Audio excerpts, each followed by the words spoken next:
Welcome back to Slothbox. This channel is proudly sponsored by Lionpool Security Services and the Excelsior Sporting Club.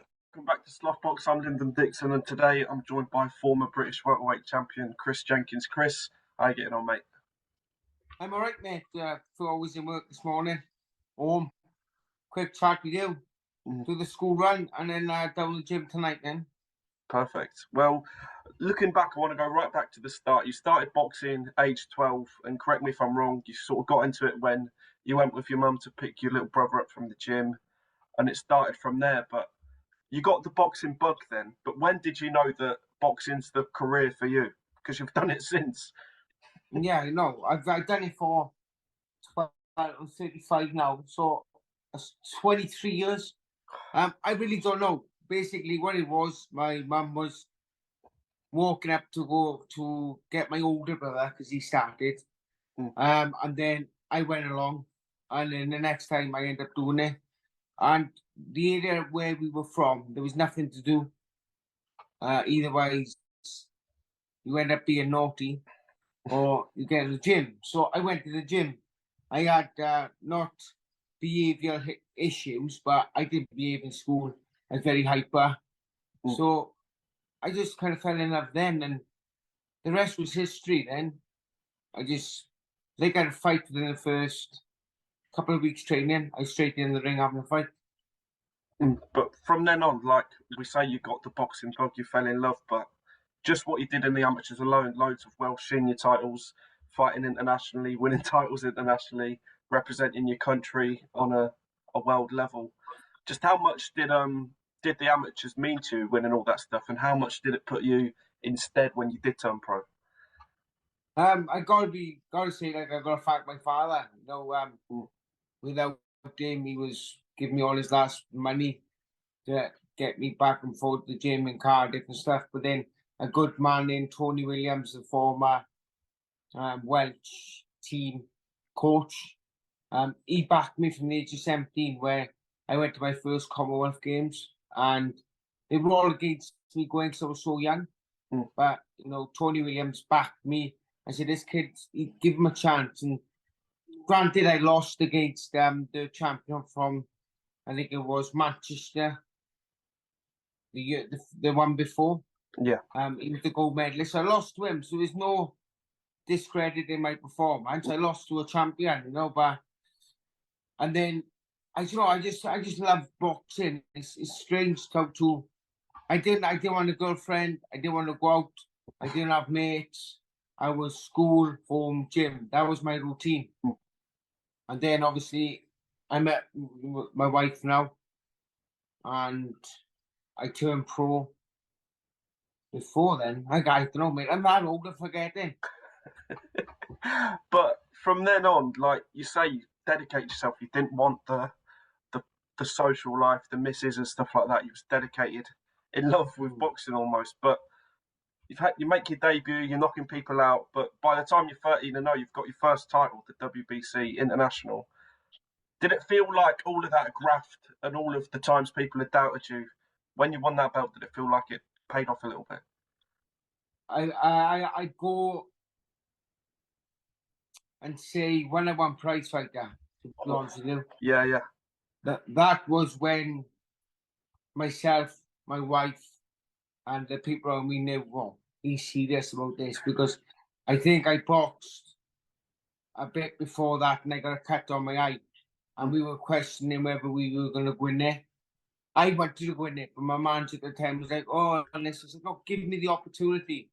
And then that night when I won it. Obviously, all my earnings from the show itself, I got married. So, Quality. you know, it was destiny, wasn't it? And then obviously I just kept going and going ever since. I know I'm at the end of my career now. I've got 6 to 12 months left in the sport. I it's time to move on then to embrace my dad bod, I think. You deserve it, mate. All of these training camps you've been through, you deserve the dad bod.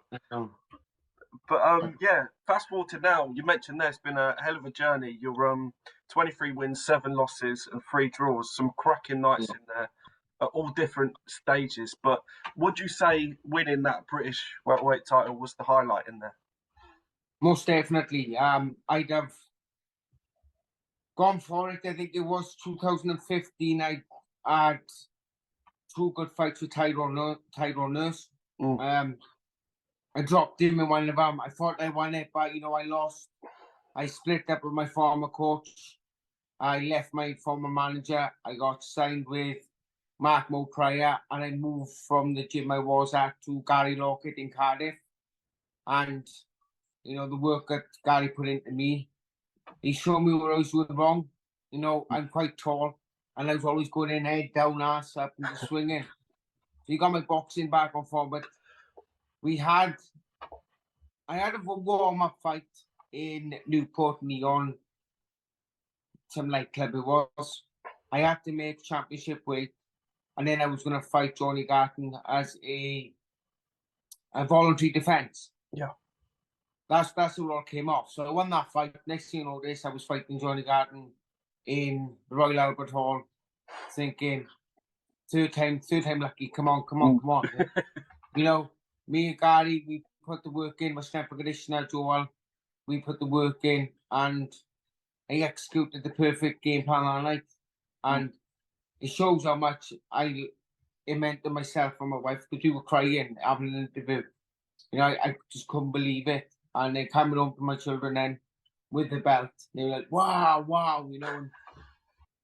I done all right, but I got a few more fights yet. Well, speaking of a few more fights, I saw on Instagram a few weeks ago you said that you want to fight before the year's out. What is the plan? Because you said there you've probably got 12 months left in the sport. What do you want to do in those 12 months? Well, I got March, I think my license is up. So I don't know when that is. October, November, December, January. Yeah, about 6 months ago. So everyone knows me. If I get offered the fight, I'll take it. Same with the Cyrus Parks in the last one. I got offered that fight. I said, yeah, I'll fight him. The one before against, I think it was Tyrone McKenna or Marku. They phoned me, yep, I'll take it. I know I've been there, I've done it, I've got a t-shirt. I still got a bit in me. I know I'm a bit past it, but I'd still give anyone a hard night's fight. So I'd love to, first of all, get some sponsors in board so I can actually get to the gym. But then, I'll fight anybody, whoever's paying good money. At the end of the day, I got a family to provide for. So. Exactly, mate. But talk to me a little bit about life away from the limelight, because like you said there, sponsors. Some people who just, from the outside looking in, they don't realise what goes into the fight and into the camp and how much you take away at the end of it. So how much do sponsors mean to boxers like yourself who aren't sat on the top of the throne constantly? Well, you get some from areas, some areas in Wales, they're big behind backing people. But I'm from southwest Wales, towards the Swansea Valleys. So there's not really much people willing to invest into you. Obviously, he's on the way down kind of thing. But I'm on the big TV shows. But with sponsors, what I'm trying to say is that I'm up in Cardiff 3-day week, sometimes 4-day week. And that's like a 2.5 hour round trip. So I have a day off work, I'm losing my day's wage. So and then I'm losing an extra 30 quid then every time I'm up Cardiff on fuel. And, with the help of a sponsor, it stops me worrying about getting the bills paid in my property. That's the main thing. Like I said, I'm a family of 5. I got 3 young boys. I got a wife, and I'm the sole provider for the property. And sometimes I wish I was in the gym rather than work, but you got to do what you got to do. Yeah. Well, moving on from yourself a little bit, I just want to talk about some of the things that's going on in boxing at the minute. And the British Boxing Board of Control, they've come under scrutiny really in the past year. Well, I feel like people have sort of sat up and took notice ever since the whole Conor Benn situation. And Conor Benn, he's fighting in America at the weekend. So do you feel like the board itself could do more for pro boxing in this country? And first of all, I was offered to fight Conor Benn, but I won the British title. And Frank Frank and Eddie kind of was trying to work it out, but somebody put the brakes on it, and I think we know who it was. I was up for the fight, but it didn't happen. It didn't materialize, and it was a massive payday, one of the biggest paydays I would ever have. With the situation of this drugs and all that in the sport, I think there's people's lives at risk. And that is the facts. There's people, there's two men in the ring. If one of them's put in, I don't know what in their body to enhance their performance, that's murder. That's, if you're gonna kill somebody, it's murder. It's as simple as so. If they shouldn't be, you fail, you get a couple of months ban. I don't care how much money they. No, I think some of these kind of promoters must put money over people's wealth over health, because if they're generating good numbers, they're getting good money, and but who cares if someone dies? Personally, if you get caught, you should have a lifetime ban, and not just from boxing. I think it's in any sport. I saw that Joe Gallagher said that he believes that some boxers in this country are serving silent bans. So it's not public, like, you're labelled as this, you're labelled as that. It's they serve the ban, but just take a year out. Do you believe in that sort of stuff? What do you think to that? No, at the end of the day, if you fail because something's in your body that shouldn't be in there, I'm sorry, but it's your career. You can't blame somebody for putting something in your food. You can't blame somebody for giving you a drink. You just say, hands up, okay, I've taken something. There we are, move on with my life. Because I'm not being funny. Who knows? Because I was offered to fight Conor Ben. Exactly. Right. Since then, you can see the transformation of his body and everything. I understand it's hard work. Don't get me wrong. Some people do change, but I don't really like. I've babbled on a bit now, but I don't really like to comment on it. But my opinion on the drugs in sport, who cares whether it's FADA, UK sport, anything? At the end of the day, they need one governing body that rules everyone over. 100%. Because they're bouncing off. Well, he says he's clear to fight, but then they've got an investigation going on here. No one knows the truth. But if it was, like I said, you get caught taking any enhancement performances, then you get banned. I remember I'm not putting my boys into boxing, simple as. Yeah. They play rugby for a local team, must have got nice, and they're loving it. So that's I'm happy. Yeah.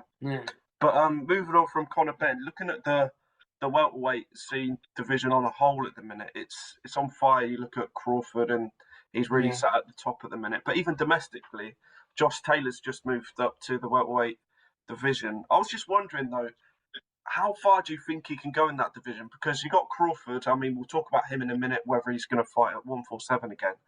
But you got Spence, you got Boots Ennis. Can Josh Taylor beat those? Personally, I don't know, because he's moving up a weight, and he showed in his last performance that I think making 140 for him, it showed on the night. He's huge. He's massive for the weight. 147. He's a tricky southpaw, fast hands, very good boxing IQ, a wicked amateur back in the day. But I don't know. I think he needs to test himself against the UK guys first. Yes. The top UK guys. And then go on to European, and then build up to the world honors, because Terence Crawford is the bee's knees in the game. That Ennis Brown you're on about now, he's quality as well. And they're the two main ones at 147, in my opinion. Well, talking of, you mentioned his name there, Terence Crawford. Do you think he's finished at 147? I mean, after the Spence win, there's so much talk about what he's going to do next and who could be in there next. And even Canelo spoke about it, saying that he would take that fight. So do you think that Crawford's finished at 147 now, and he's looking on to those bigger things? I reckon, well, he's fucking huge to me for the weight. He's massive. I watched highlights of him against Spencer thinking, there's no way he's the same weight. He must have blown up to 160, 170. And I don't know how they do it, because every time I make my weight, I put about 12 pounds overnight. And they're putting 20, 30 pounds on. And who knows, you know, Canelo's the bollocks and he's the main man, you know what I mean? But whatever he does, his legacy's in the 147, isn't it?